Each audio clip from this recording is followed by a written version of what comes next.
Hey, everybody, how's it going? My name is Errol E. And welcome to Every Moment with Errol E. This is episode 9, and today we have a very special and talented guest, and her name is Jordan Taylor. Very charming from Philadelphia, voice of an angel.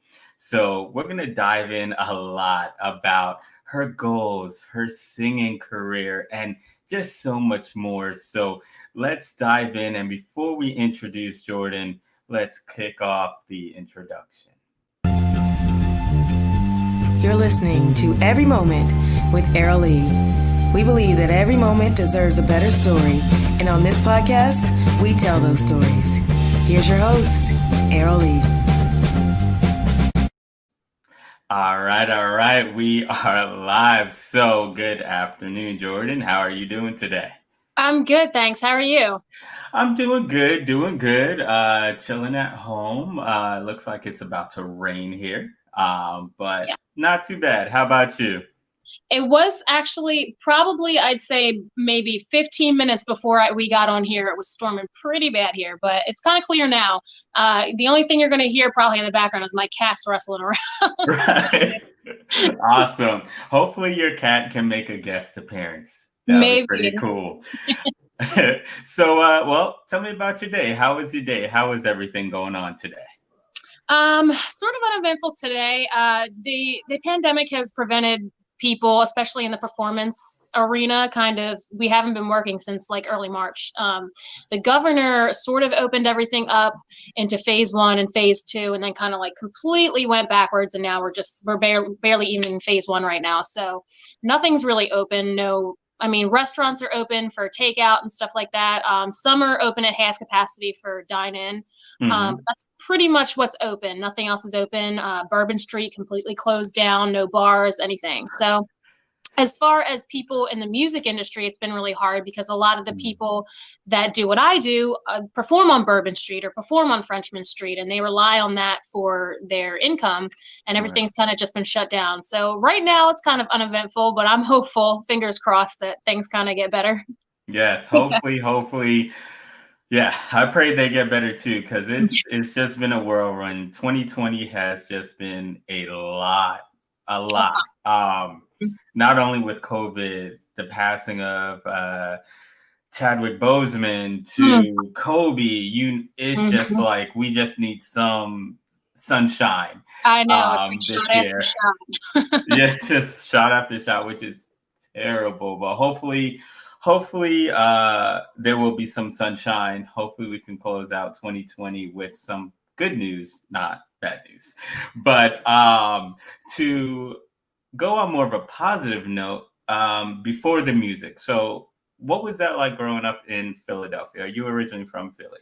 Yes, I'm originally from Philadelphia. I was born and raised there. I had a really good upbringing. My parents weren't really like wealthy or well off by any means, but they did what they had to do so that me and my brother could have what we needed and a little bit extra. Right. My mother actually was a surrogate mother when I was growing up. So she actually like had babies for people that couldn't, and she used that as a source of like income to be able to like make ends meet and stuff like that, and maybe give us, me and my brother, some extra things that she wasn't able to do when she was younger. She took us on a couple of vacations, stuff like that. Braces, we got braces. Right. So, and my dad worked hard all his life. He was pretty much a lumber manager in like home improvement stores pretty much my whole life. He's retired now. Right. So he's a little bored, but he went and got himself a part-time job. But other than that, they worked really hard. That's good. Parents working hard just to provide for their children. That's like the best thing, to see that, parents always want to make sure to give the best life to their children. And I noticed like the first time when I met you, it was a long time ago. I want to say maybe 10, 11, maybe 10 years. I have no idea. It was a long time. Yes. It was a while, but I just remember just like, how was it? I think it was Heather, I want to say, introduced. She was my roommate at college. Yep. I'm trying to remember. And I remember it's like, like, hey, you want to take a photo? And it was the photo studio. Mhm. And I believe your dad brought you, and he was just cool and stuff like that. Mhm. And, I want to bring up a clip real quick Oh right goodness, here. I'm scared now. So here's a clip right here. Let me see if I could bring it up right here. And it is of your dad singing right here. So I would love to just know about this moment. Let me play it real quick.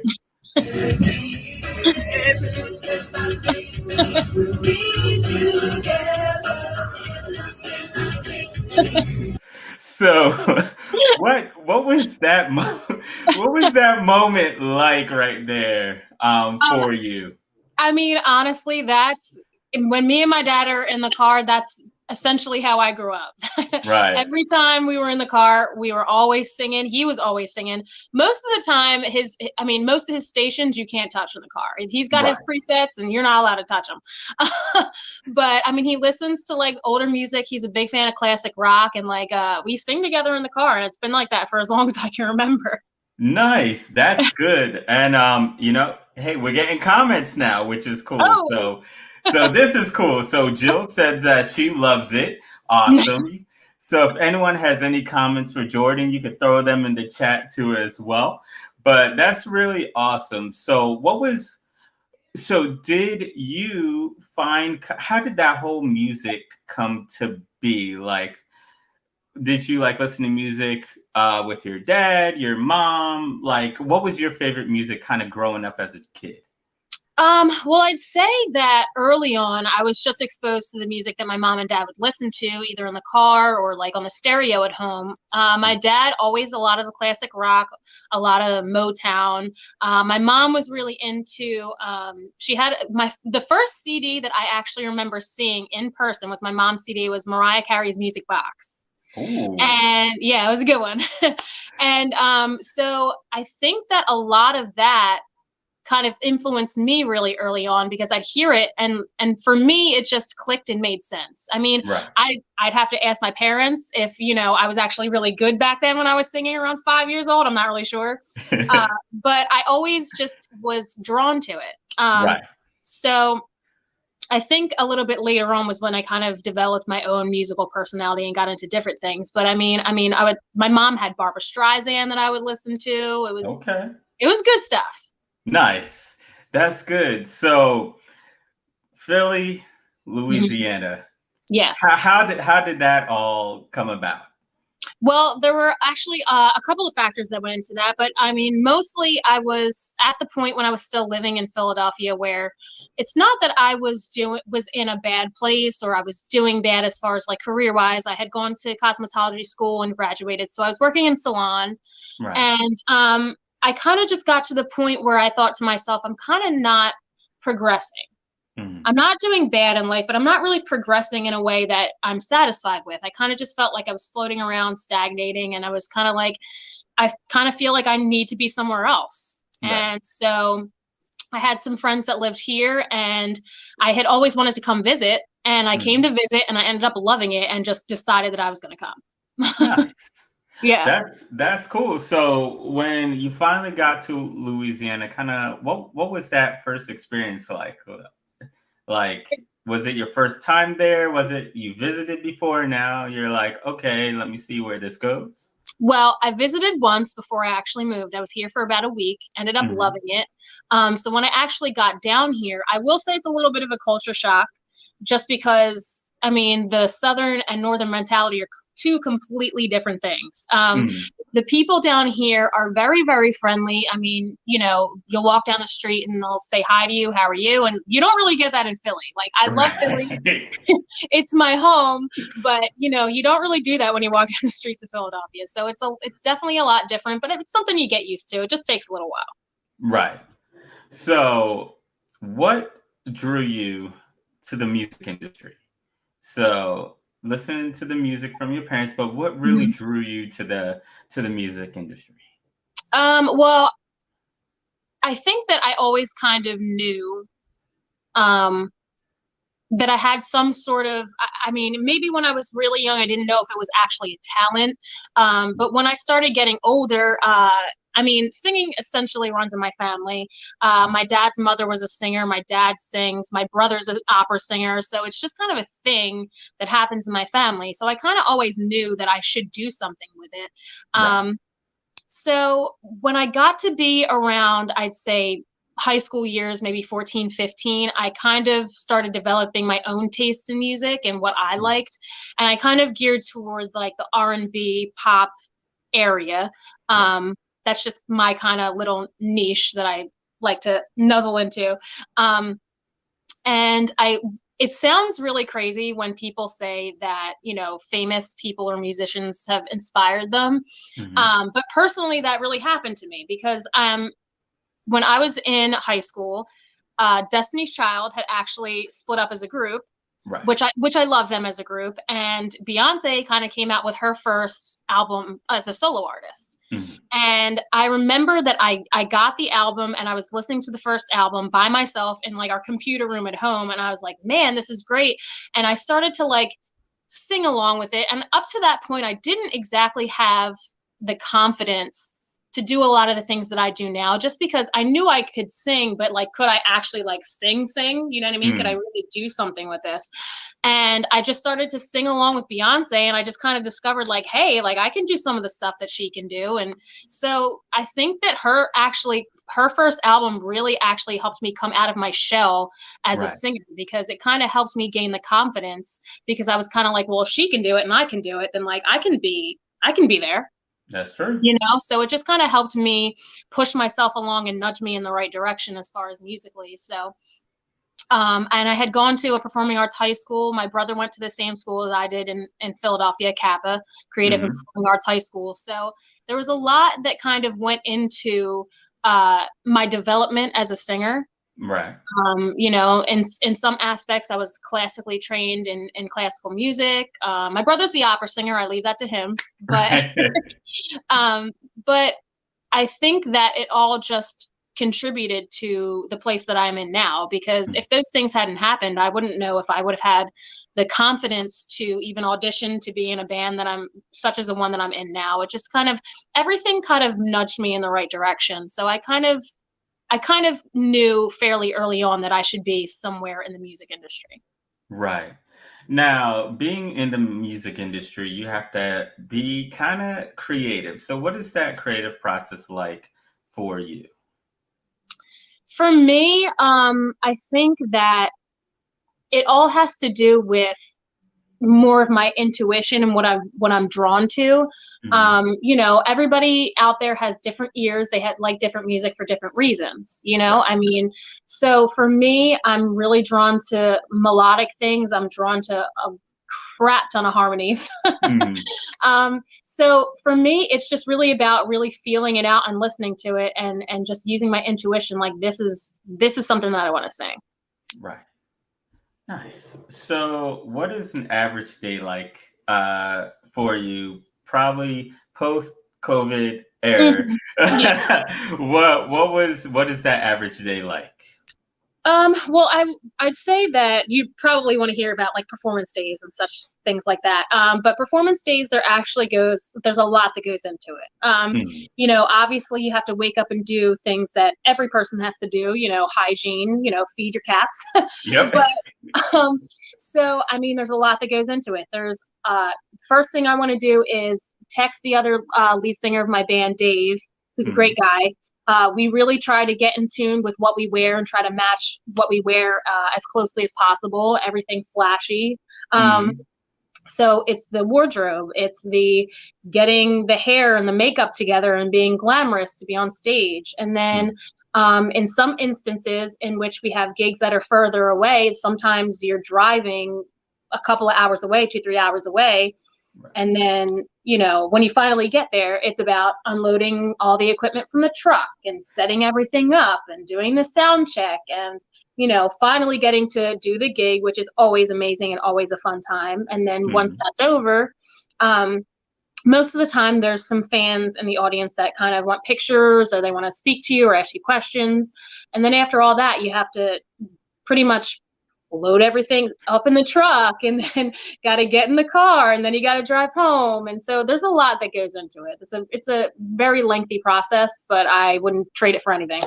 Nice. And I don't think a lot of people maybe factor that in. They might think you just walk on stage Walk and on you stage. leave. Mm-hmm. And it's really not like that. It's Mm-hmm. so much more. Everyone has Yes. to help out. Mm-hmm. Especially if you are starting out in the beginning, everyone Mm-hmm. has to help out. Everyone has to play a part. Yeah.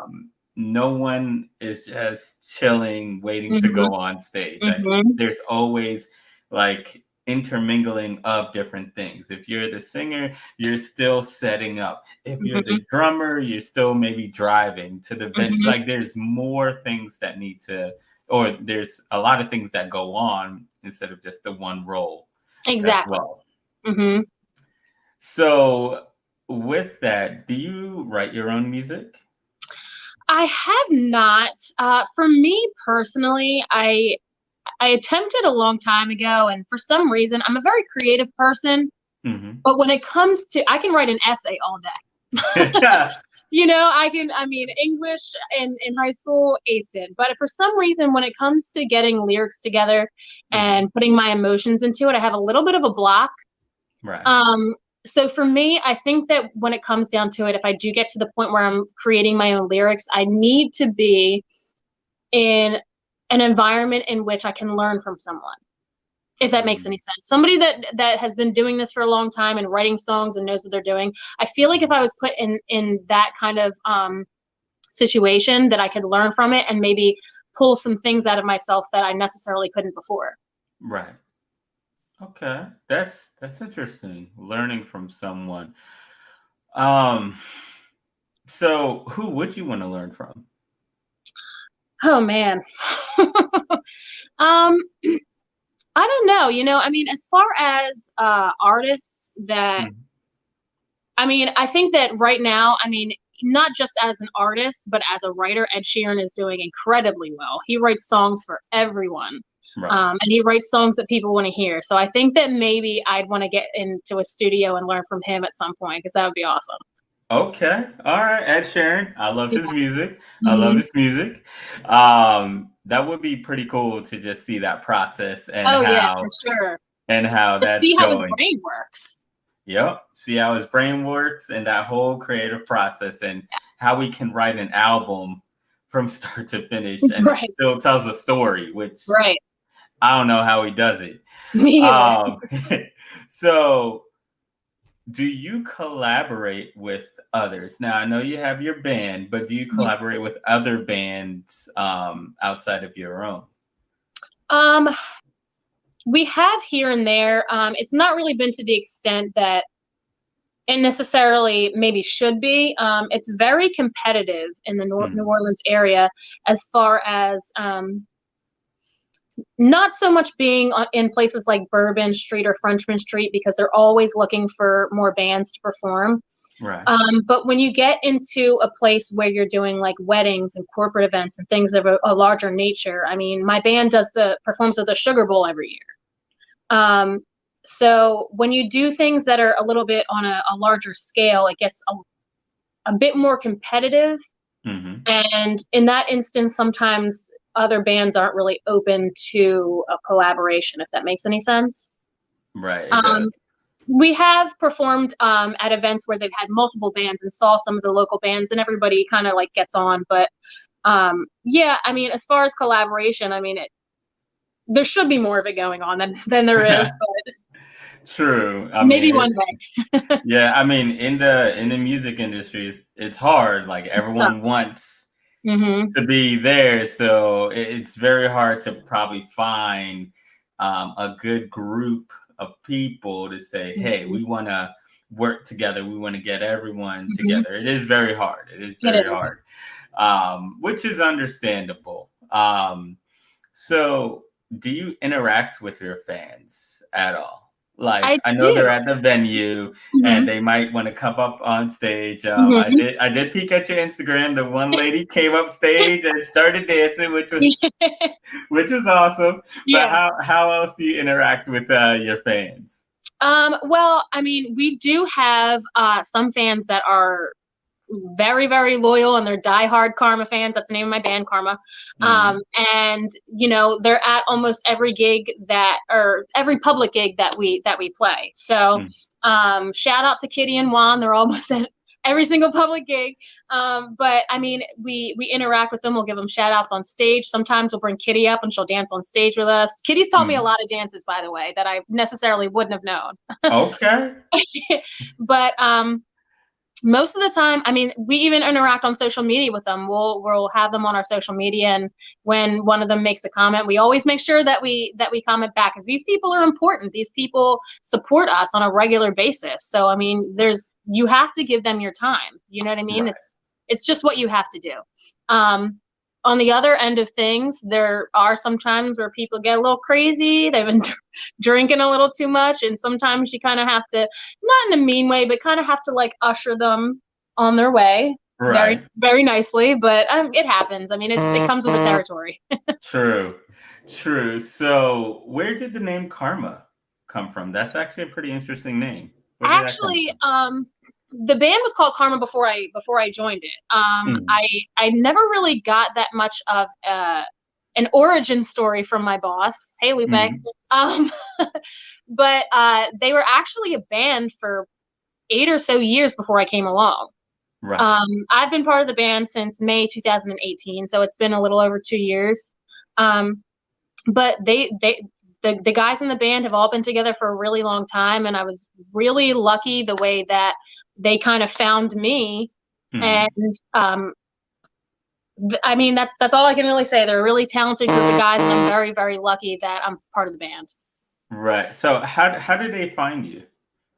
Actually, the other lead singer of the band, Dave, he kind of scrolls through social media, mostly Instagram, to look at like kind of what other bands are doing in the area and stuff like that. And when I moved down here, I had actually filled in for another band, maybe a handful of times, I'd say 5 or 6 times, Mm, because their lead singer couldn't make it. So I right. had been posting things on my social media, and the band that I had been subbing for actually posted some things with me, and Dave just happened to come across it on Instagram. Mm, So Dave actually went to our boss Lupe and said, "Hey, we're looking for a female singer. Like, this girl looks like she's pretty good. Like, can we get her in here?" So Lupe actually sent me a message and asked me if I wanted to audition, and that was pretty much it. I went to audition, and I've been stuck to them at the hip ever since. nice. That's good. You never know where your talent could take you, who's Mhm. watching, Right. so that's really good that you was posting, that Yeah. you was networking, and Mhm. how everything just fell into place, Mhm. which is awesome. So being on stage, whether it's small or large, have you ever run into any type of performance anxiety on the stage? I have actually. I'd say that I was really, really nervous younger in life when I was going through school and singing in front of crowds. Mm, It sort of gets to the point, at least with me, where it's not that I don't get nervous singing anymore. mm, Mostly it's the anticipation leading up to the performance. And mostly it has to do with I've never been at this venue before and I don't know what the stage is like. And will I have enough room to move around and dance without tripping over the dancers behind me and remembering lyrics to a song that I just learned 2 days ago? And right. so that for me really is what the anxiety is about. It's not actually about the performing itself. Mhm. But I mean, for me, as soon as I open my mouth and start singing, the anxiety and the fear is gone. Nice. So how that's really good, because being on stage is probably the most nerve-wracking thing for a lot of people. Hmm. Just large crowds, or just trying to present yourself, can be nerve-wracking. But how do you memorize the lyrics? I always that fascinates me. How do music artists memorize the lyrics, whether they write their own music or Hmm. sing someone else's? Like, how do you memorize the lyrics? Well, at least for me, it's always been relatively easy just because I've always been into music. It's just a thing that kind of comes second nature to me. Hmm. Um, But it's easiest, obviously, when you really enjoy a song. Because when you really enjoy a song and you really want to sing it, you're like, I've got this. You know what I mean? It's sometimes a little bit of a struggle for some songs that you don't really identify with, or you're not really feeling. But I mean, you just got to buckle up and force yourself to listen to these songs over and over again until Right. you get it right, you know? That's true. So you've been to a lot of venues. Mhm. So what is your favorite venue to perform at throughout your singing career? I would say it's probably the larger gigs that we do. I really, really love the Sugar Bowl. Hmm. Um, I think that for me, it's not that I don't enjoy the smaller, more intimate gigs, because I do, and you really get the interaction from people in the audience, which is really great. But I Right. do really enjoy the larger crowds, because there's just something about singing to like 30 to 40,000 people and like having them all dance and sing along with you, that's like intoxicating. That's true. Being at a larger concert, everyone's there. You can feed off Hmm. the fans' energy Yes. on stage. So how do you get people like energized, especially if you're about to perform? Like, what do you do? Well, I mean, to be honest with you, I think that I rely on Dave, the other lead singer of the band, a lot for that. Uh, Initially, when we come out on stage, he's the one that kind of is just like, "Hey, everybody!" You know what I mean?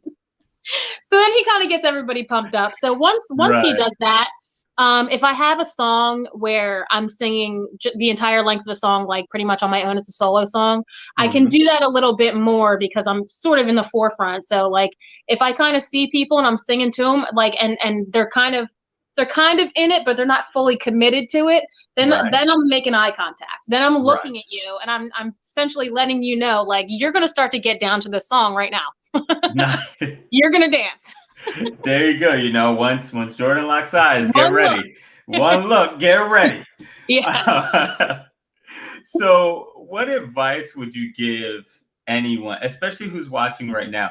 What advice would you give anyone who wants to follow maybe in your footsteps of being a singer? What advice would you give somebody? Well, I can only really give from my experience and my perspective, but I will say that I would give advice and say that if you want to do something along these lines as far as entertainment, Mhm. even if it's singing, whether it's acting, whatever it is, I think that you shouldn't be afraid to move out of your comfort zone, whether Right. that is emotionally or physically. I think that sometimes you have to push yourself, and even if that's to physically move somewhere else in order to pursue what you want, I Mhm. think that that's always a good risk to take. I mean, Right. the worst that somebody can tell you is no. Mhm. You know what I mean? And there's a lot of fear behind that, and there's a lot of anxiety between or behind rejection, which everybody has. But if you push yourself a little bit further past the point of that fear, and all you Mhm. have to be scared of is somebody saying, "Well, we're not really looking for that. We're going to go in another direction." Right. That's fine. You can pursue it again, and you just continue and continue, and eventually you're going to get a yes. Mhm. So I know with me personally, I do struggle with anxiety a little bit, and I think that it can be incapacitating sometimes and prevent you from doing some things that you really want to do or things that you should do. Right. So I think that just push yourself and don't be afraid to really, I mean, move yourself mentally and physically. I agree. I agree. You got to kind of push the roadblocks, the noise, all the Mhm. negative stuff out of the way to get to where you want to be. I really strongly believe in that as well. And it is hard. It's easy to Yes. say, and it is hard, but once you start to say, you know what, I'm talented, I Mhm. got this, Mhm. I'm gonna make it no matter what, and no Yes. one's gonna tell me no. And I really feel like that's where your breakthrough is, because now you're telling the world, you're not stopping me. Mhm. I'm gonna break through, I'm gonna shine, and everyone's gonna know who I am. Exactly. So I agree with that so much. So who would you like to collaborate with? If there's a band or another singer, who would you like to collaborate with? I mean, if we're on the celebrity route here, which I think we are, Mhm. I mean, obviously Beyonce. I mean, come on. But actually, I've really, really over the past couple of years been loving everything that Demi Lovato has been doing. So I Mm, would really, really, if I ever had the chance, I would jump on that. She's right. very, very talented. And I think that uh, early on in her career, because it was like the Disney thing and like people just, they throw everybody into the singing ring and just assume that everybody can do it. But that girl has a set of pipes on her that were very, very surprising. She sang, I want to say, the national anthem, or I think at an NFL game when she was Yep. really young. And I saw that on television. And the minute I saw that, I was like, oh my God, she's going to be huge, Hmm. huge, because she's so talented. So I'd really like to work with her. Nice. Yes, I believe I watched that too, and she has an amazing voice. She She has an does. amazing voice. She does. I agree. So, and anyone who's watching, if you have any questions you want to throw in the chat, you can do that too. But speaking of artists, who would you like to open up for? You know what? It's I'm really, really loving Cardi B right now. Okay. Oh, tell me. Oh, I I got to hear about this. I really am. I just feel like as an individual, she's never compromised to who she is to get where Mhm, she is. And I think that she's hilarious. And I mhm. think that I would have an amazing time if I could ever go on tour and open up for her. I would have an amazing time because I'm weird just like she is. And we'd be goofy and we'd be able to perform together. So I think that would be a great I hope that comes to be. I hope if time. she's watching this, if people can pass the song, Cardi B, Whisper in her Demi ear. Lovato, Beyonce, you name it, come on. Come on. That'll be great. That'll be really amazing. So the Sugar Bowl, you performed there. What is your favorite venue to perform at? Your least favorite? And do you have any like upcoming shows? I know it's a little bit hard now, but Mhm. do you have any upcoming shows, or maybe is there like one venue that you would want to perform at? I know a lot of times people might say Madison Square Garden is like Right, the venue, but right. what would you Um, want to do? I can't really say with like a specific name in which I would want a venue. Mhm. But like I said, I do really, really love those larger gigs. So any place that can pack a ton of people in, I'd Right. be down for. Um, I'd say that my least favorite venues, I mean, we've our band's been booked in some kind of middle and nowhere places. Right. Um, I remember we had this gig. It was just like a very small place, and it was, I want to say, 2.5 hours away, just really, really close to the Gulf. Hmm. And it's one of those places where you walk in there and you're like, maybe we shouldn't be here. Hmm. Maybe this isn't a good idea. But that doesn't happen very often. But I'd say those are my least favorite venues. So yeah, the larger gigs my favorite. The I do like the smaller gigs, just not the ones that are kind of like in the middle of nowhere where I think I don't belong. Right. I agree. That can be kind of like, oh, I gotta watch out. I gotta be careful. Yeah, I mean sometimes there can there can be some crazy things going on in those smaller places where I mean nobody goes in there besides like locals and people that really really know the area. So when you're a stranger walking into those places, you're kind of like you got to be on guard. Yep, that's true. That is so true. So, where's actually the furthest you traveled music wise? I want to say from here we've been to probably the furthest place is Florida. We went to a place in I want to say Destin that was really really nice for a wedding. Oh, nice. I'd say that was probably about 4.5 hours away. Uh, Hmm. we've done some gigs in Shreveport, Louisiana, which is about 5 hours away. Hmm. Nice. Now, how was that with the wedding? How was that to perform at a wedding? Was that like your first time doing? Um, not at a wedding, not our first Mhm. wedding, but it was my first wedding as far as being out of state because most of the weddings that we do are in the New Orleans or Louisiana area. Right. Um, but that was the first wedding that I went to that was out of state, and I I love what I do, but it was so hot that day. I mean, you drive like the 4.5 hours there, and then, you get ready. And once you're on stage, I mean, I'm all done up with the hair and the makeup, and I feel like I'm melting. Oh, It was a crazy time. I mean, you're fanning yourself on stage, but it is what it is. right. True. True. But you made it work. You have to. I know the bride and groom was probably happy and Absolutely. excited. And so Yes. you made their day. So Yes. that's an amazing thing. So, when we listen to music, if we went way back, we had cassette tapes, and then Hmm. it was the CD, and now it's streaming. So how do you think that has impacted the music business? And do you think it's for the better now with all this technology that we have? There's YouTube, there's Hmm. Spotify, Apple Music, you name it. Has that made the industry better for upcoming artists to say we can now kind of make it on our own without a Hmm. record label? Hmm. I think that there's pros and cons in it. I think that, let's say, for the already established artist, I Mhm. think that people, the really, really big names in the game, I think sometimes are negatively affected by what the internet has done with music, because there's always piracy and all these things. You can steal music and stuff like that. Right. But I do also think that it's like, especially social media and like YouTube and stuff like that, Mhm. has been a really positive thing for people that aren't on that level, because you, as an artist, can access so many people by just posting a video or just posting a song.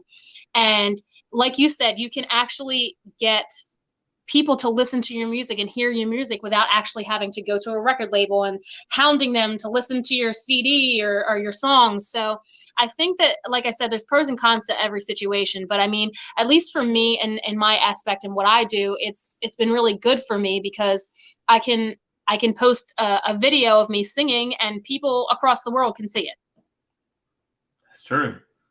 That's true. One click of a link or Hmm. just maybe a Spotify or something, and Yeah, now they can listen to it. right. Um, Do you feel though that there is still a missing component where things are not as maybe tangible? If we think about maybe making a mixtape, we might have made a CD and we had to pick which ones and give Hmm. it to our friends. Like, do you Hmm. feel like that is like a lost art? Like, I know Prince used to make more vinyls and he wanted his Hmm. stuff on a vinyl, not on a CD, not really on streaming service. So, do you Hmm. feel those things are kind of like missed?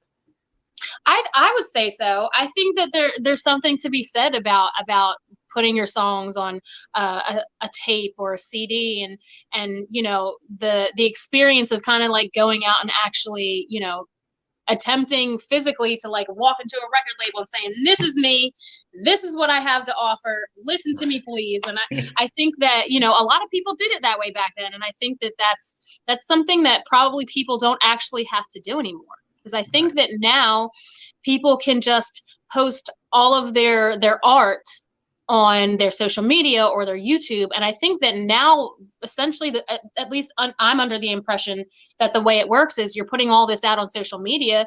And I'm 98% sure that record labels have people that they're paying specifically to scroll through social media and scroll through, YouTube, and find potential artists. So in a way, record labels are now coming to artists, as opposed to the opposite that it used to be. I didn't think about that. I didn't really think about that. That is true. I believe that's how Justin Bieber was found. That's true. He was found on Too. YouTube. Yep. So yeah, so just keep posting those Forever posting. forever posting. I like that. So huh. So what is your favorite song of all time you like to perform? What is that one song? Hmm. I think that it's not just because I get to sing it, but I think it's because of the way that people respond to it. Hmm. I'd have to say either I Want to Dance with Somebody, because Whitney people go Houston. crazy for it. Hmm. Especially the modulation at the end of the song. These people are in it to win it. They're singing it right there with me.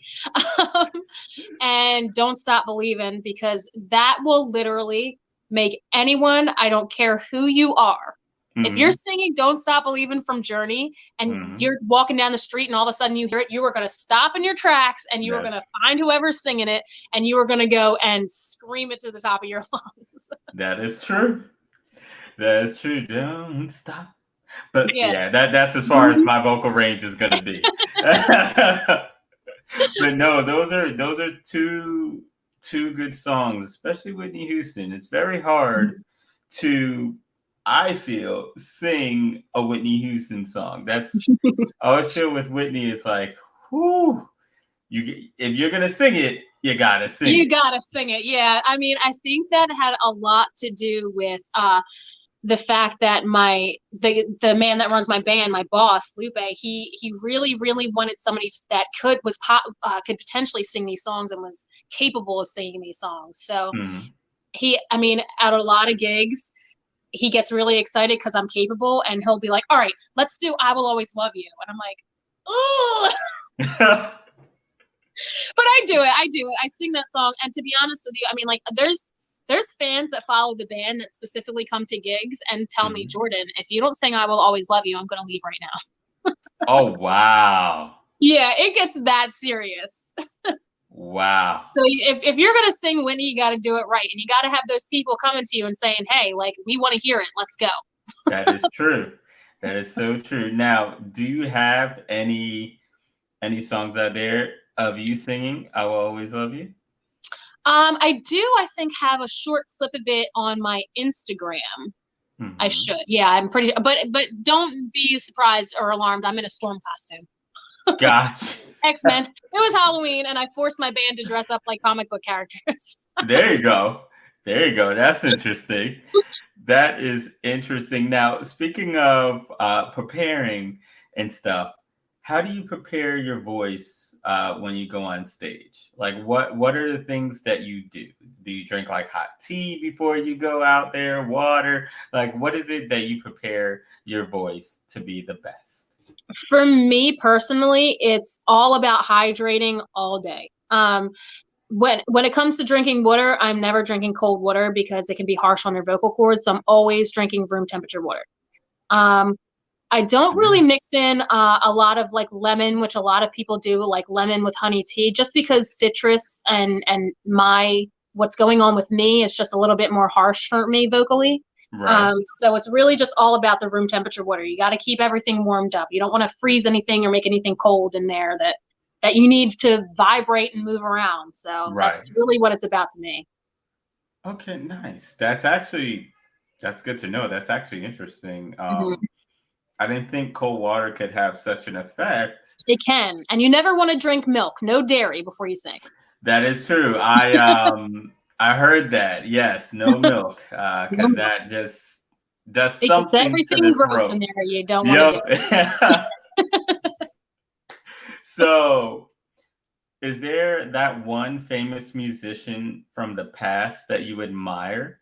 I know you mentioned Beyonce, Cardi She's B. always going to be number one. She's always going to be number one, no matter what. She will. I mean, don't get me wrong. I mean, I was really, really, like I said, when I was younger, I was inspired by Mariah Carey and Whitney Houston. But as far as me coming into my own age and really finding my own confidence, she had a lot to do with that. So for me, it's not just about, her vocal capabilities. It's what she helped me do in my life.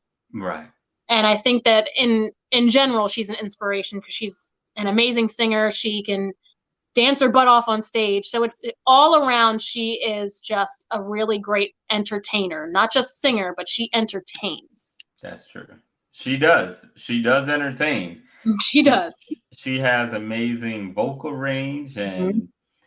and everything, and she can hit different genres of songs from Mhm. country to gospel to pop to R&B. It's amazing. Um, so with music and everything, how would you change the industry? What would you change about the industry, especially with artists? I think that it's particularly I think that I would really want to change the fact that it's difficult to get into the music industry. Mm, Um, to be seen, which is why people are using the social media to try and get their own voice out there. I think that I would particularly change the fact that it's so hard for talented people out there that don't necessarily have resources or the know-how to get into the industry. I would try to do something to make it easier for just the average person that knows they have talent to be able to step into the industry. Mm-hmm. That makes sense. That makes so much sense. There's a lot of talented people out there that they don't know how to get started, or they don't know, they know they're talented and they just don't know what to do with it. Right. They have all this talent, but they don't know where to start. How do I promote? What platform should I use? And things like that. Now, do you feel at the end they should doesn't matter what gear they have, it doesn't matter, just promote it, just to be seen? Is that the best way to go about it? Well, I mean, unfortunately, it's kind of what you have to do, especially nowadays, especially with the way that social media has developed. I think that you kind of just have to be in everybody's face all the time, just constantly in people's faces, because when you do that, then people start to remember you. So if you do that and you post a video of you almost every other day, then it's like, oh, well, that's that girl singing again. And then people start to remember you, and then people start to talk about you. That's kind of how it is right now. Right. So, I mean, you just kind of have to keep punching at it. Nice. Yeah, just keep punching at it, keep promoting, keep pushing, keep going out there, and eventually something's going to stick. Anything that you can do. Yep. So, because I know a lot of times some people might be afraid to do something, whether it's fear or whether it's lack of, maybe they don't have maybe the best microphone or the nice studio setup. So they should just still sing. They should just still perform, right?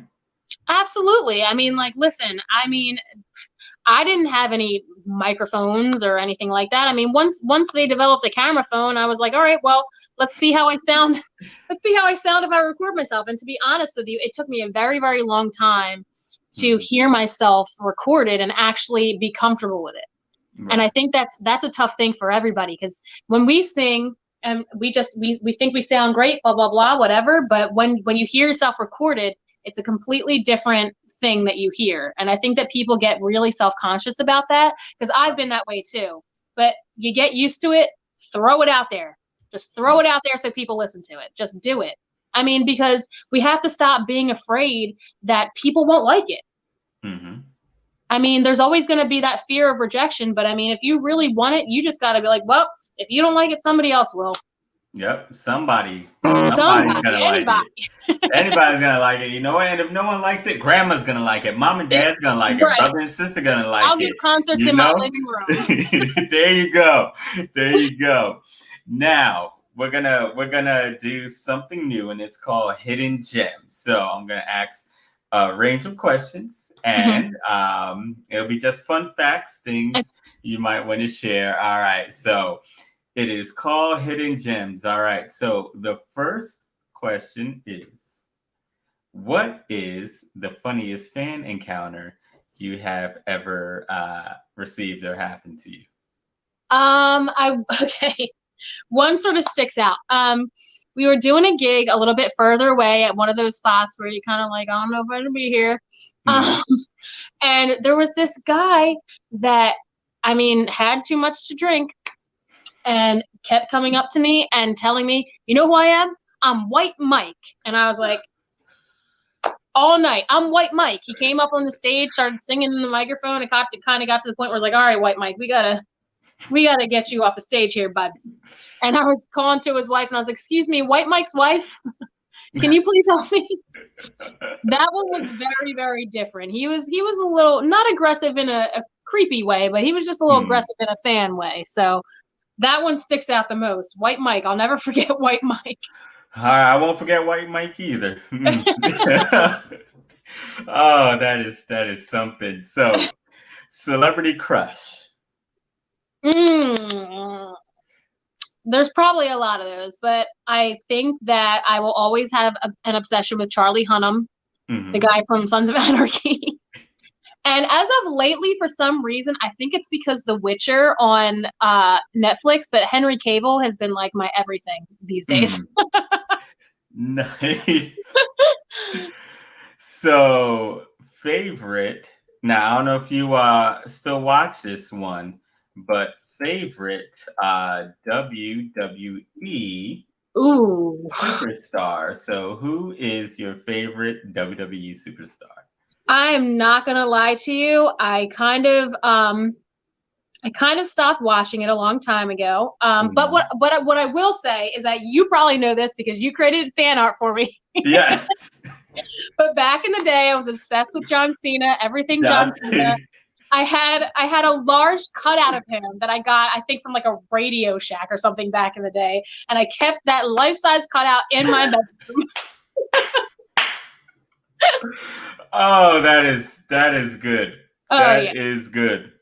Not embarrassing at all. Not embarrassing at all. I mean, at least you can still see John Cena right there in the cutout. Yep. Just watching me sleep. Just watching you sleep right there. So, what is the best piece of advice you have gotten? I think probably to not do things that you don't feel comfortable doing, especially being in an industry, the industry that I'm part of. I think that sometimes you come across people that try to push you to do things so that they can try and take advantage of what it is that you do and your talent. Right. And I think it's important to always say no when you want to say no. I agree. If saying no, if you're like, I'm not sure of this or this is not right, just say no. Just say no. Yeah. And I mean, and it's tough because a lot of people get pressured, and a lot of people, it's hard when you're being pressured, especially by somebody that you think is like influential or has, a lot of stock in the industry. It's hard to kind of keep your ground and make your own decisions when you're being influenced. But I think that there always has to be some sort of line in the sand. Right. And just say no. Just say no. So what is the worst piece of advice you have got? I wouldn't say that I've ever gotten a really, really bad piece of advice, just because I don't really ask a lot of people advice. I mean, there's very few that I ask advice from, and it's always people that are very wise, like my mother. She always gives me really good advice. Yeah, I mean, mom's never going to steer you wrong. But I try not to ask advice of people that don't really have a very meaningful place in my life, just because when people don't have a meaningful place in your life and they're giving you advice, it might not always come from a great place. Right. There could be ulterior motives. You don't really know. So I try to kind of keep that in my very small inner circle. Right. So that's good. That's good. So what is the best compliment you've ever gotten? I mean, obviously my favorites are going to be, you have an amazing voice. Cause I'm like, thank you. but usually I get really, really excited when people tell me that like my hair or my makeup looks great, because I work so hard on it, especially when I'm performing. Not right now, I look a mess. But when I'm performing, like I really, really go hard with the hair and the makeup. So whenever somebody compliments that, I'm like, thank you so much, because it's really, really, it's tough work. Oh man. So what is the biggest perk of being a singer? For me, I guess that it would just be that people are a lot nicer to you. I mean, I don't get like celebrity perks where people are just handing me free stuff all the time. That doesn't happen. Right. But I mean, in general, people are just nicer to you. I mean, somebody that normally would have been sort of just kind of dismissive is now nice to you. So, I mean, you don't have to deal with a lot of people being rude anymore. That's true. That's true. That's a good thing. Yeah. So who would you want to portray your life? If I had like a big movie about my life, biography, you know what? Zendaya. Interesting. How so? Or how come? I think that she's really versatile. She can do, she, especially with her new show, Euphoria, that came out. I don't know if you've ever seen that, but she has developed into a very, very fine actress, and she also sings, so it would be perfect. There you go. Hopefully Zendaya's watching and Hey, go start getting ahead. that script ready. So what is your guilty pleasure? Ooh, what is my guilty pleasure? I guess wigs. I guess wigs. That's probably a guilty pleasure of mine. It makes my life a lot simpler, and I love being able to kind of just have different colored hair and different style hair all the time without having to burn all of mine off. There you go. Just slap a wig on that baby. Just slap a wig and you're set. So, what is one luxury you can't live without? One luxury. I don't want to say it's my cell phone because I think that I could honestly live without my cell phone. You know what? This is what I'll say. I'll say if my business wasn't involved in my social media, then I wouldn't really need social media. I could do without it. Okay. Because other than my business, the only reason that I'm on Instagram is just to watch like cat videos. Right.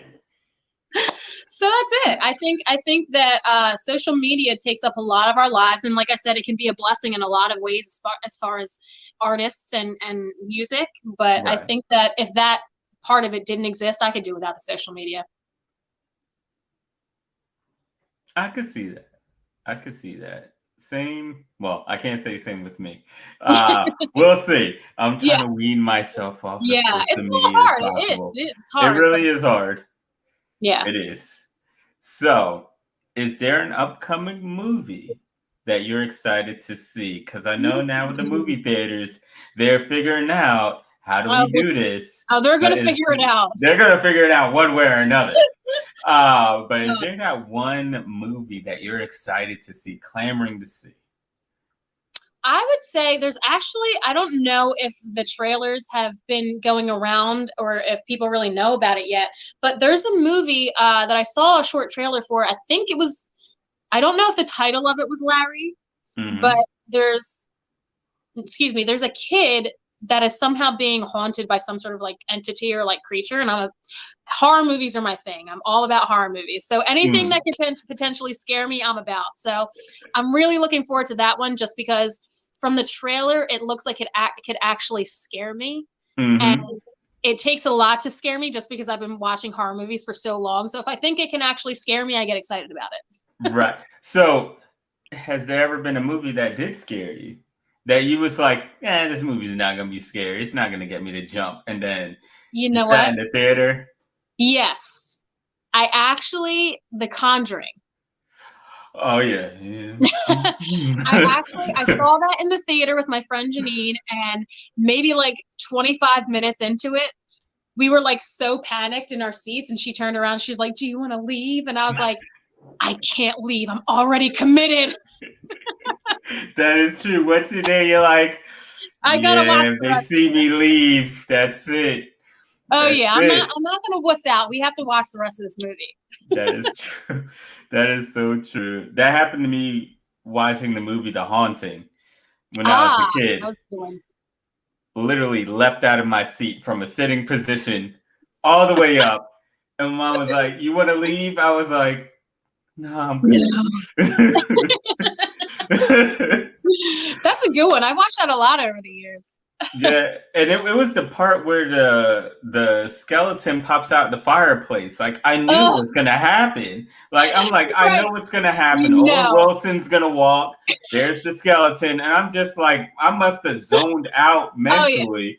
And when that happened, oh yeah, I was like, okay, that can really happen. You can literally leap out of your seat.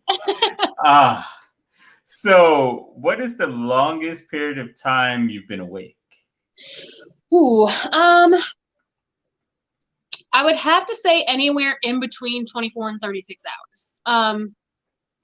I was actually I was singing with Karma, and I actually had Another job too, just because I was like, "Ooh, yeah, let's stack this money." Mm. But so I was cocktail waitressing at night, and I was singing. Sometimes I would be working 6 to 7 day weeks. Oh, So wow. it's not like I got a lot of sleep in between those days. So I'd say anywhere between 24 and like 36 hours. 24 and 36. Mm-hmm. Not bad. I mean, that's Not not bad. not terrible. Not terrible. Not terrible. Not terrible. College students do it all the time. Yeah, pretty So much. not terrible. Not terrible. Now, if you start going 4, 5, maybe get some rest. Oh yeah. Mm-hmm. Oh yeah. So, superpower you wish you had. Okay. I would say either telepathy or teleportation. So why telepathy? I have always been very interested in the way that people think. Mm-hmm. So I think that reading minds would just make that easier on me. I wouldn't have to try and evaluate how you're thinking or why you're thinking it for as long if I just knew what you were thinking all the time.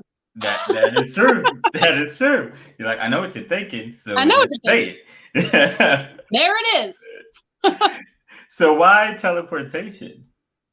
I think a lot of people like choose flying, but like for me, I think that it would be so much cooler to just be like here in my condo, and then if I want to go to Greece in 5 minutes, I could just poof, I'm in Greece, right? I'm there automatically, and I don't have to fly hours there. I could just be there automatically. Like go 1, 2, done. I'm here. 1, 2, done. No money for airfare. You don't have to pay any of that. That's true. You can get from point A to point B, save your money, saves on gas, Yep. And you'll be good to go. Now it's very efficient, I think. It is. It is very efficient and cost effective. Yes. Yep. So if you were stranded on a desert island, what would you bring? What 3 things would you bring? 3 things? Mm-hmm. Okay. I would say something. What do you call those things that create fire? Matches?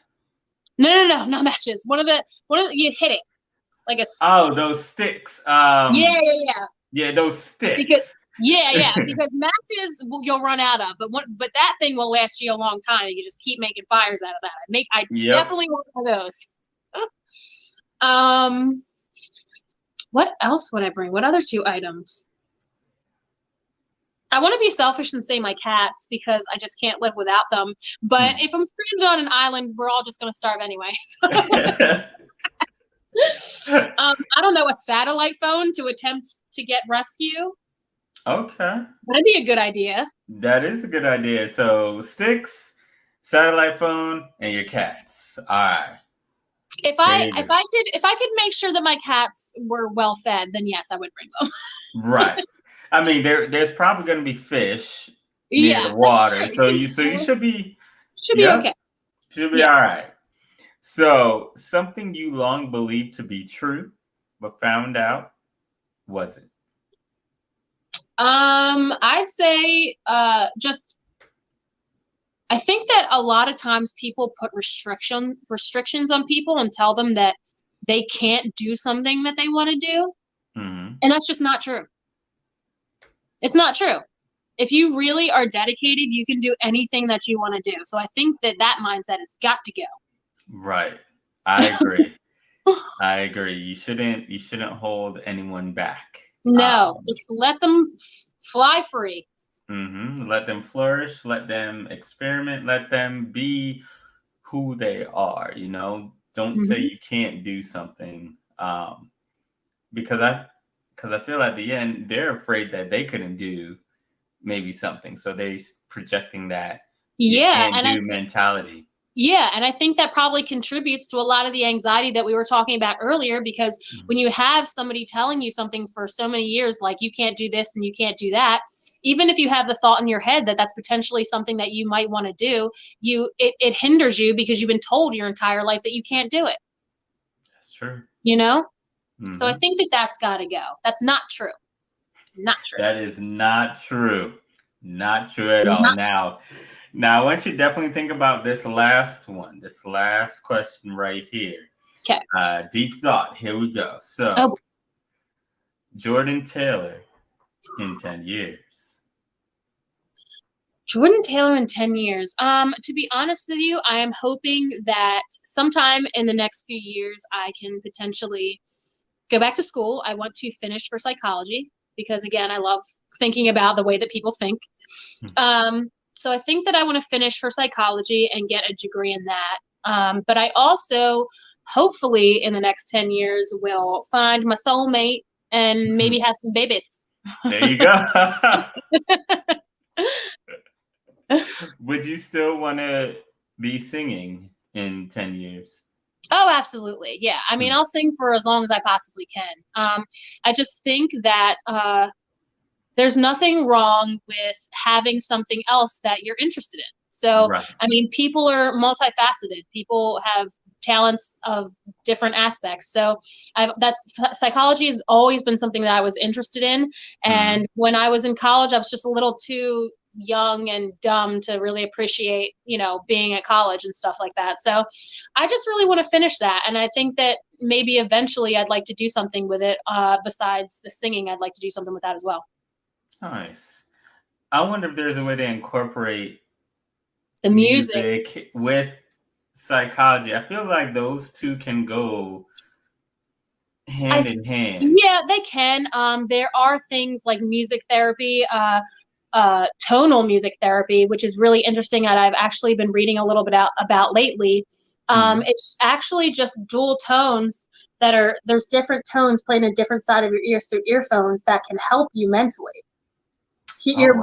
When your brain listens to these certain tones, it can help fix certain chemistry things in your brain, which I think is really interesting. So if you're interested, Google that because it's really, really cool. So tonal therapy. Uh-huh. All right, I'm gonna do that. I'm gonna Google that. I'm gonna see. That's actually interesting. It is really interesting. There's different aspects that you can target with different tones. Different tones for anxiety and different tones for depression. So it's really, really cool. All right, I'm gonna take a look at that. Take a little peek. Yes, and see what that's all about. So that's really awesome. So thank you so much, Jordan, for coming out today. And thank you for having me on. This was really fun. Thank you. Awesome. You're welcome. So how can people find you and your band? Well, you can find me on Instagram at jdubdizzy. You can find the band on Instagram at New Orleans Karma. And the website for the band is neworleanskarma.com. Very easy to memorize. Very easy. Good. That is good. Awesome. So thank you very much, Jordan. This has been awesome. I hope all of our listeners out there watching have a great day. Yes. And I can't wait to do another one of these. Thank you so much, Jordan. Great. Thank you so much. You're very welcome. So this is Errol E signing out. Thanks for listening to Every Moment with Errol E. Please subscribe on Apple Podcasts, Spotify, or wherever you're listening right now.